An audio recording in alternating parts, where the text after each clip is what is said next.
tapi kita buru-buru membuat sebuah gereja, ya tentunya untuk menambah jemaat mudah sekali ya. Kita tinggal bangun sebuah gedung, lalu kita bisa berikan undang artis-artis, jemaat datang.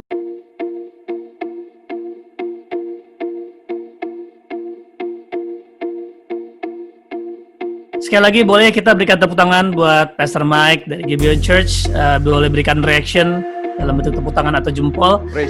Thank you Pastor Mike, terima kasih buat Tuhan ya, hari ini memang kita diberikan pengajaran yang menurut saya sangat esensi banget, dan saya senang tadi bagaimana Pastor Mike berdoa, we need to preach, we need to listen to the gospel every day because we forget every day gitu loh.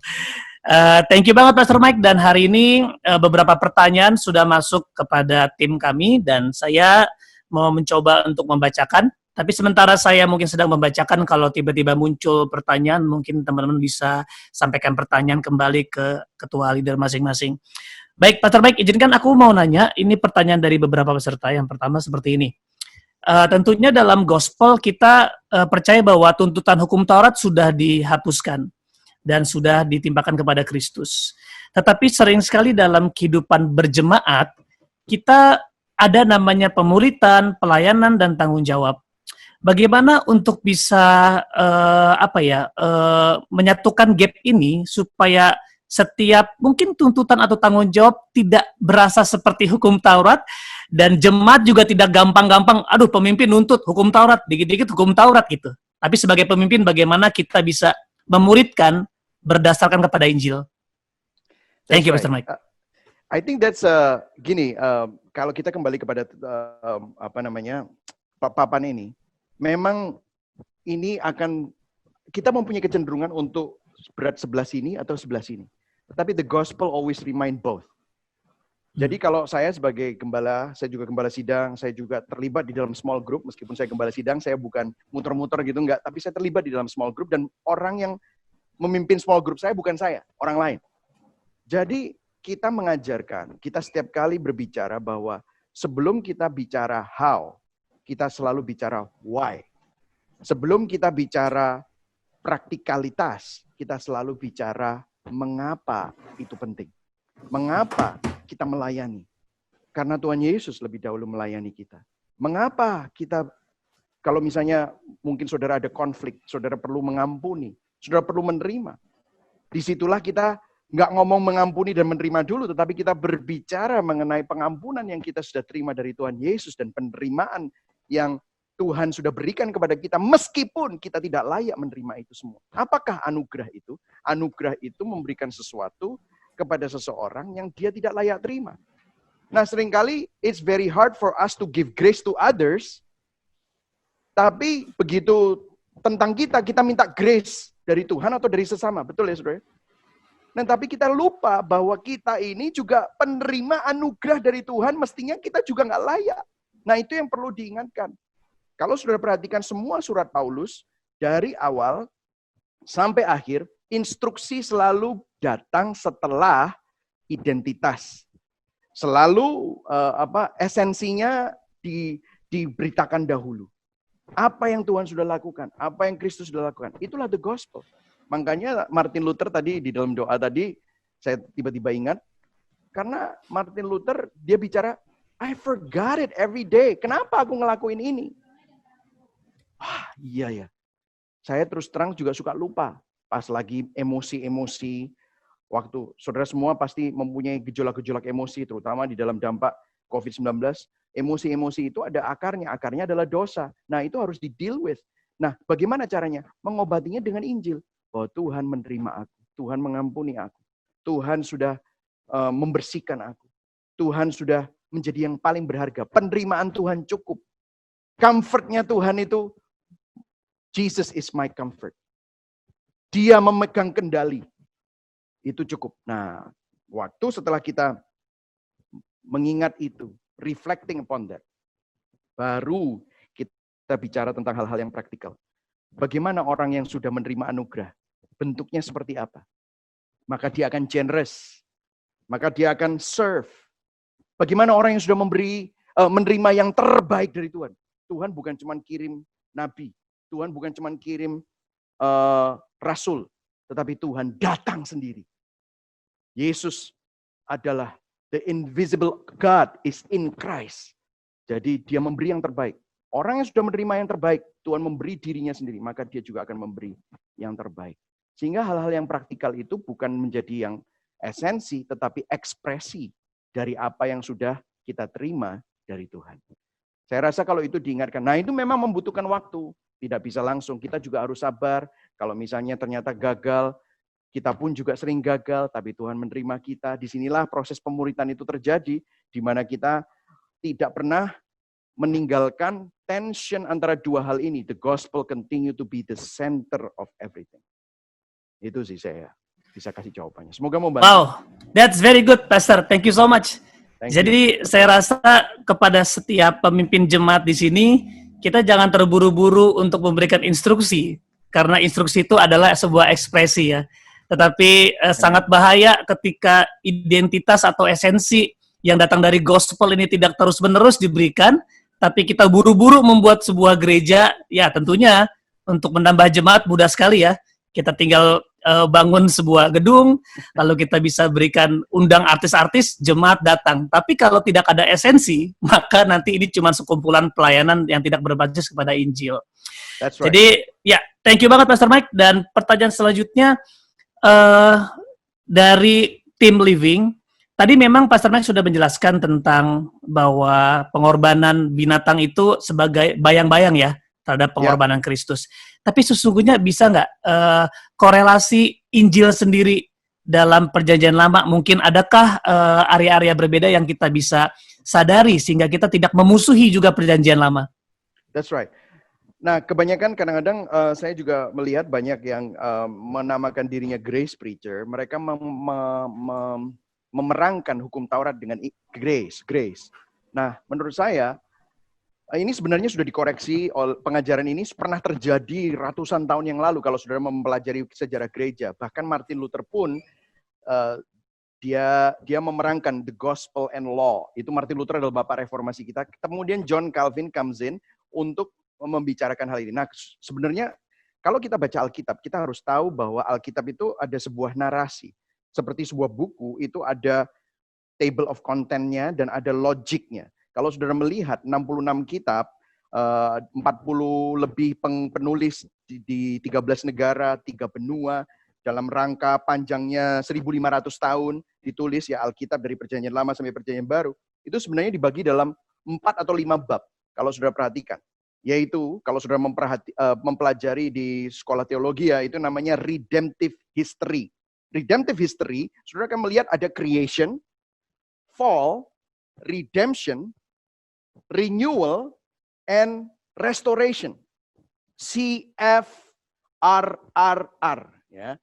Creation, fall, redemption, renewal, and restoration. Nah, saudara perhatikan kejadian 1 sampai kejadian 3 itu bicara tentang creation. Kejadian 3 sampai kejadian 11, kejadian 1 sampai 2. 3 sampai 11 bicara tentang the fall of man. Tetapi rencana penebusan Allah itu sebenarnya bukan di dalam Perjanjian Baru. Tetapi rencana penebusan Allah ada di dalam Kejadian 12. Di mana Tuhan memilih Abraham. Makanya covenant-nya Tuhan itu Abrahamaik, ya kan? Covenant-nya Abraham, Ishak, dan Yakub. Dan itu diteruskan sampai Raja Daud. Dan kemudian itu diteruskan sampai kepada Kristus. Jadi kalau saudara perhatikan, redemption plan of God itu dari Kejadian 12. Nah, Perjanjian Lama kan itu. Nah, memang banyak sekali bayang-bayang. Nah, itulah sebabnya kalau kita membaca Alkitab, kita harus membacanya dengan lensa Injil dan melihat bahwa itu semua adalah bayang-bayang pada Kristus. Kalau kita cuma hanya menjadi character driven, misalnya kita harus seperti Daud, kita harus seperti Musa gitu. Tetapi Musa juga banyak flaw-nya loh.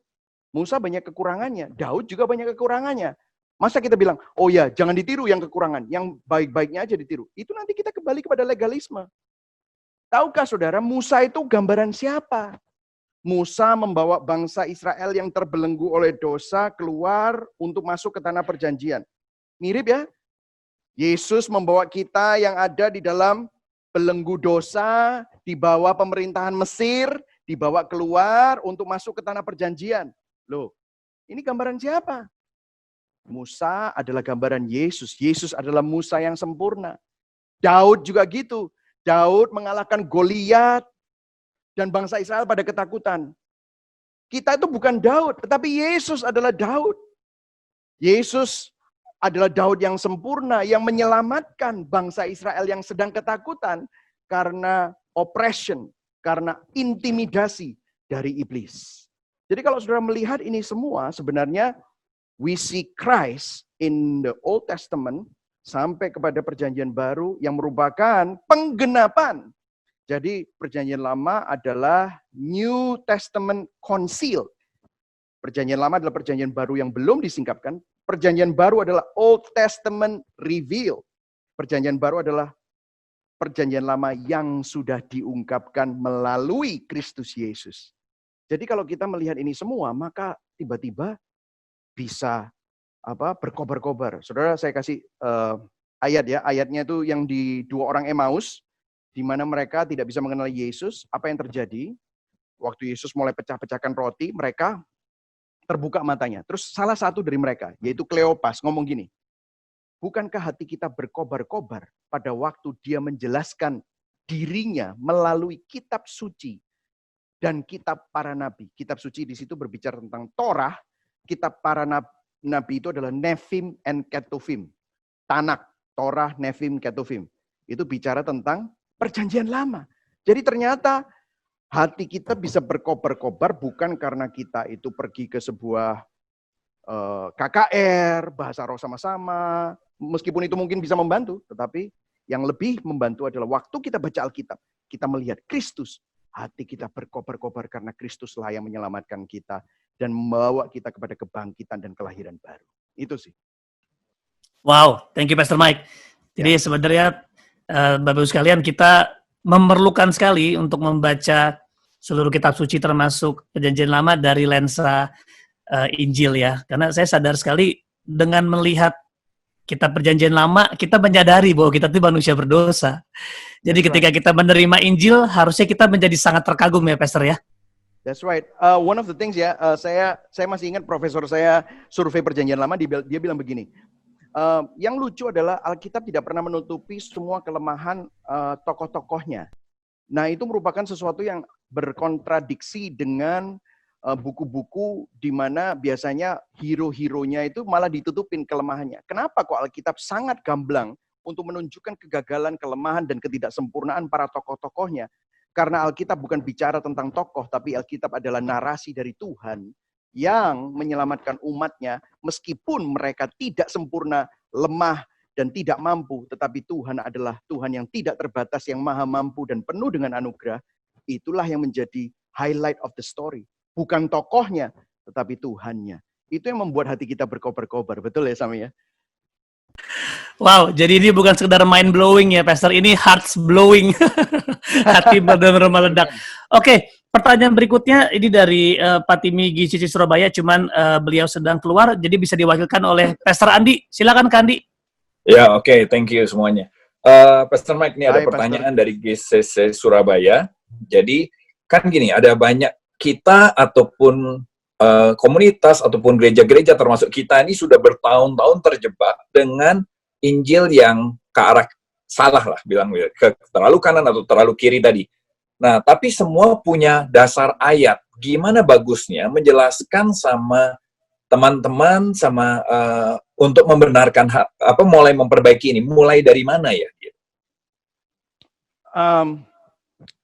Ya, saya mengerti pertanyaannya sih, karena semua orang memiliki dasar ayat. Nah, disinilah sangat penting untuk kita tidak bisa gini.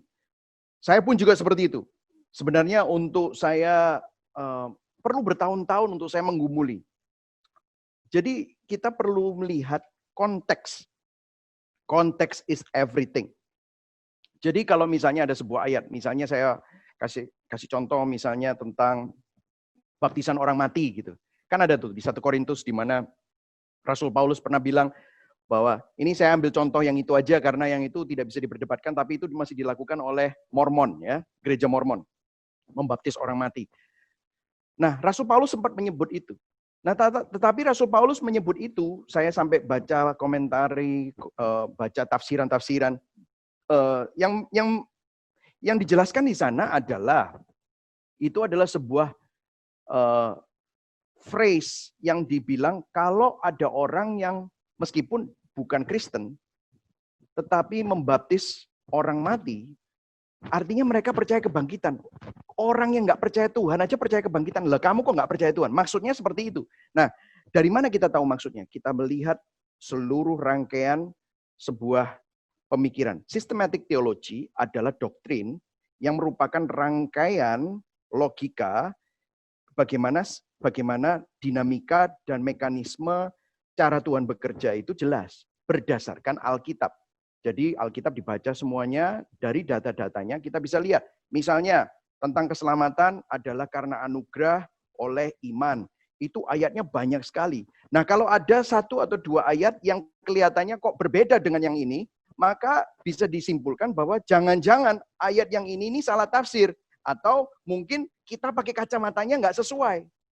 Nah disinilah kita melihat dari hermeneutika.